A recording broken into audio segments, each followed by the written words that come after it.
failure after failure for the greatest footballing nation, and in this video we'll exactly look in depth all the reasons that have led to this disastrous situation in the Brazil national team. So let's get straight into it.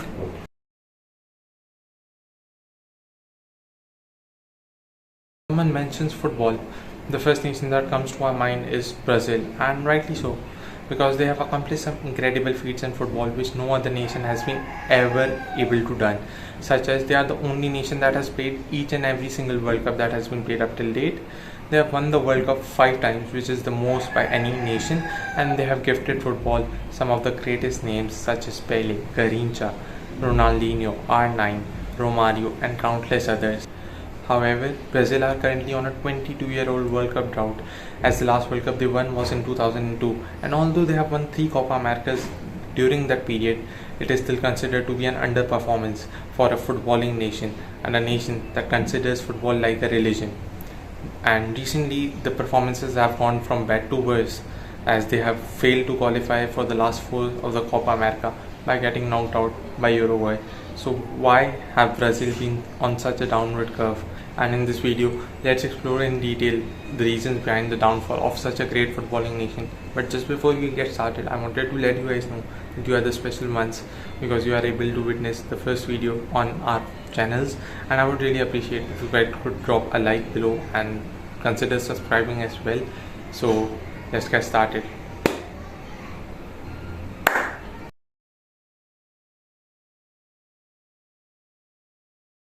What has led to this situation? Well, this is mainly because Brazil have adopted more of a European style of play and forgone their jogo bonito, the traditional style of play. As well summarized by Greg Fight, the former Brazilian striker, explains how jogo bonito is non-existent in today's Brazil.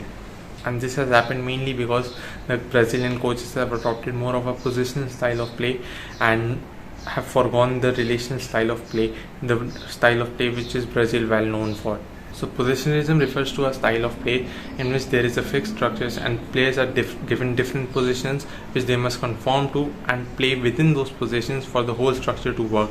Positionalism aims to take numerical advantages, and the positional managers usually divide the whole field into different zones.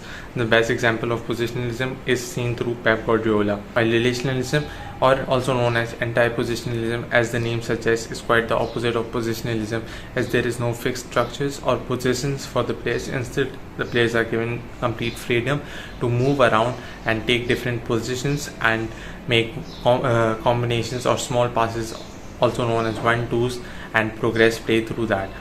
And this is the style well associated with Brazil. However, recent coaches such as Tite and Dorival Jr. have adopted more of a positional style, and when the positional style doesn't work well, the Brazilian coaches are left scratching their heads. However, Fernando Diniz, well known for his anti-positional style of play, did recently coach Brazil and tried to instill more of an anti-positional style of play. However, the players found it very difficult to adapt into his style of play, and he was eventually sacked from the Brazil national team, which also raises another question and another reason for the decline, which is lower quality of players and possibly players moving abroad very quickly. So recently the quality of Brazilian national team players have declined drastically. Brazil does have a few top players, but it does not have as many top players as it used to have previously. So what is the reason behind it? Well, one of the major reasons behind the lower quality of players is because a lot of the young talents move to Europe as soon as they turn 18. We have seen the examples of Endrick and Gabriel Jesus, and which leaves their local leagues, which is the Brasileiraos and Serie B's, with lower quality of players, and which means there is not good enough competition for more players to develop through the Brazilian system. And one of the another reasons for lower quality of players is the shutdown of lower leagues.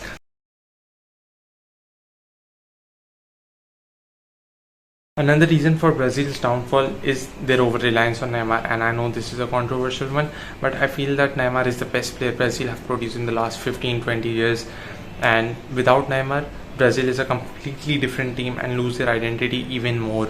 And this is even reflected through the stats with and without Neymar. As with Neymar, Brazil have won 73% of games and lost 7 to 8% of their games, while without Neymar, Brazil have only won 43% of their games and also have a major decline in the amount of goals scored in those games.